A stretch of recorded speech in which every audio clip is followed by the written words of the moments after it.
महारानी जल्दी उठो, सूरज सर पर आ गया है। भाभी थोड़ी देर और सोने दो ना, मैं रात को लेट सोई थी। वो क्या है ना, यूनिट टेस्ट चल रहा है। शराफत से उठती है या नहीं, या फिर पानी की भरी बाल्टी डालो तेरे ऊपर।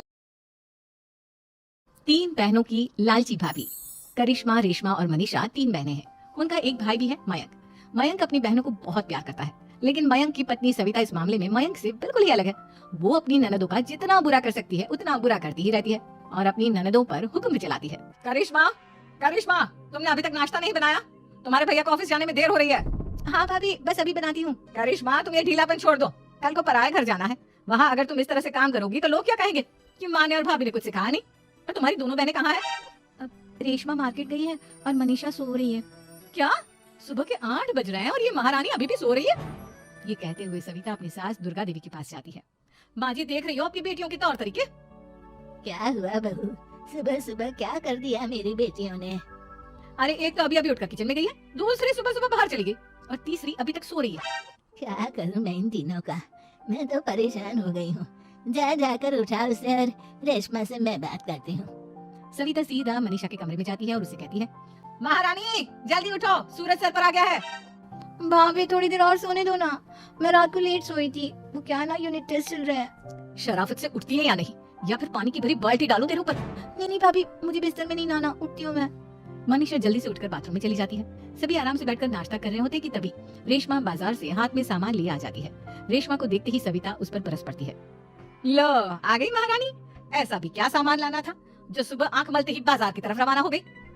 भाभी, कल आप ही तो चीख रही थी कि घर का सारा सामान मुझे ही लाना पड़ता है, घर में किसी को भी किसी काम से कोई लेना देना नहीं है। अब मैं बाजार जाकर सामान ले आई तो आपको इस बात से भी तकलीफ हो रही है? देख रही हो माँ जी, अपनी बेटी की जुबान कैंची से भी तेज चलती है।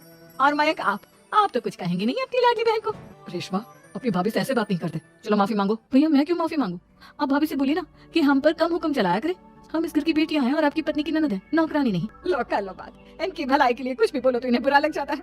इस घर में यही इज्जत है मेरी। देख लो माँ जी, आपकी बेटी किस लहजे में मुझसे बात कर रही है। सविता वहाँ से चली जाती है। मयंक को बहुत गुस्सा आता है, वो भी वहाँ से चला जाता है। फिर करिश्मा रेशमा को समझाती है, रेशमा, तुम्हें भाभी से माफी मांग लेनी चाहिए थी ना। लेकिन दीदी, मैंने कुछ किया ही नहीं, तो मैं माफी क्यों मांगू? हाँ रेशमा दीदी जैसे ही घर में आई भाभी ही उन पर चिल्ला रही थी। हाँ, मैं मानती हूँ कि गलती भाभी की थी। मैं तो इसलिए बोल रही हूँ कि भाभी ने माँ को तो पूरी तरह अपने वश में कर लिया है। वो हमारी बात सुनती ही नहीं। मयंक भैया हमारे लिए हमेशा खड़े रहते हैं, इसलिए उनकी बात का मान तो तुम्हें रखना चाहिए था ना। कोई फायदा नहीं दीदी, कुछ दिनों की बात और है, भाभी उन्हें भी हमारे खिलाफ भड़का देंगी। फिर वो भी माँ की तरह हमारी किसी बात का विश्वास नहीं करेंगे। इसी तरह सविता अपनी तीनों ननदों को किसी न किसी बात पर परेशान करती रहती थी। एक दिन मयंक अपनी तीनों बहनों के लिए गिफ्ट लाया। करिश्मा, ये तुम्हारे लिए हार का सेट। रेशमा, तुम्हारे लिए सुंदर सी ड्रेस। और मनीषा, तुम्हें किताबें पसंद है ना, तुम्हारे लिए किताबें लाया हूँ। थैंक यू भैया। थैंक यू भैया। थैंक यू भैया। करिश्मा, तुम्हारा नेकलेस कितना सुंदर है, ये भैया कहाँ से ले आए होंगे? मैंने भैया को 3 दिन पहले फोन पर ये डिजाइन दिखाया था और आज भैया ये ले आए। सविता तो अपनी ननदों के गिफ्ट्स देखकर जल गई और करिश्मा का नेकलेस तो उसे भी बहुत पसंद आया था। अपनी बहनों के लिए कितना अच्छा नेकलेस लेकर आए हैं, मुझे कभी कोई गिफ्ट नहीं दिया। मैं आज ही ये हार चुरा लूंगी। रात में सविता करिश्मा का हार चुरा लेती है और इसी तरह उसे अपनी ननदों की जो भी चीज अच्छी लगती वो उसे मांगती नहीं, बल्कि रात के अंधेरे में चुरा लेती। इसी तरह दिन बीतते गए और सविता ने मयंक के दिल में भी उसकी बहनों के लिए नफरत पैदा कर दी। एक दिन मयंक ने करिश्मा और रेशमा के लिए रिश्ता देखा और ये बात उसने घर में सबको बताई। माँ, करिश्मा और रेशमा के लिए बहुत अच्छा रिश्ता आया है, वो लोग कल इन्हें देखने आ रहे हैं। आप और सविता मिलकर सारी तैयारी कर लेना। ये सुनकर करिश्मा और रेशमा खुश हो जाती है, लेकिन सविता सोचती है, अगर इन दोनों बहनों की शादी हो गई तो घर और बाहर का काम कौन करेगा? मनीषा तो एक नंबर की कामचोर है, उससे तो किसी बात की उम्मीद लगाना ही बेकार है। मुझे इस शादी को रोकना होगा। अगले दिन सभी लड़के वालों के स्वागत की तैयारी करने में लगे होते हैं। तभी मयंक अपनी बहनों से आकर कहता है, तैयार हो गई तुम दोनों? देखो, दोनों लड़के बहुत अच्छे हैं, मैं कोई कसर नहीं छोड़ना चाहता, इसलिए तुम उनके सामने अच्छे से बिहेव करना और अपनी भाभी से लड़ने मत लग जाना। करिश्मा, तुम वो नेकलेस पहन लो ना जो मैं तुम्हारे लिए लाया था। भैया, मैं बहुत देर से वो नेकलेस ढूंढ रही हूँ, लेकिन मुझे मिल ही नहीं रहा। क्या? तुमने नेकलेस खो दिया? तुम्हें पता भी है वो कितना महंगा था? तुम कोई काम ढंग से नहीं कर सकती। मयंक गुस्से में वहाँ से चला जाता है। थोड़ी देर बाद लड़के वाले भी आ जाते हैं। वो दोनों बहनों को पसंद कर लेते हैं और रिश्ता पक्का हो जाता है। लेकिन सविता के दिमाग में तो कुछ और ही खिचड़ी पक रही थी। वो पंडित जी के पास करिश्मा की कुंडली लेकर जाती है और उन्हें पैसे देकर करिश्मा की कुंडली बदलवा देती है। जब लड़के वालों के पास करिश्मा की कुंडली जाती है तो वो दुर्गा को फोन करते हैं। बहन जी, हमने करिश्मा की कुंडली अपने पंडित जी को दिखाई थी। आपकी बेटी की कुंडली नहीं बल्कि दोषों का पिटारा है। देखिए, मैं और मेरे पति इन सब बातों में बहुत विश्वास करते हैं, इसलिए हम आपकी बेटी से अपने बेटे की शादी नहीं करा सकते। इस तरह करिश्मा का रिश्ता टूट जाता है और सभी घर वालों को बहुत दुख होता है। अब कविता सोचती है, चलो, करिश्मा का तो रिश्ता टूट गया, अब रेशमा का भी रिश्ता तोड़ना है। क्या करूं क्या करूं? अब सविता आवाज बदलकर किसी अननोन नंबर से रेशमा की होने वाले ससुराल में फोन करती है। हेलो, मैं कौन हूँ कौन नहीं ये आपके लिए जानना जरूरी नहीं, बस इतना सुन लो कि रेशमा का 2 साल से किसी के साथ अफेयर चल रहा है। बस रेशमा का रिश्ता तुड़वाने के लिए सविता का इतना कहना काफी था। अब रेशमा का भी रिश्ता टूट गया। मयंक और दुर्गा देवी ने रेशमा को खूब खरी खोटी सुनाई और उससे बार बार उस लड़के के बारे में पूछने लगी। आप दोनों मुझे क्यों परेशान कर रहे हो? अरे कोई लड़का होगा मेरी लाइफ में तो मैं बताऊंगी ना, जब कोई है ही नहीं तो कहाँ से लाऊं मैं कोई लड़का?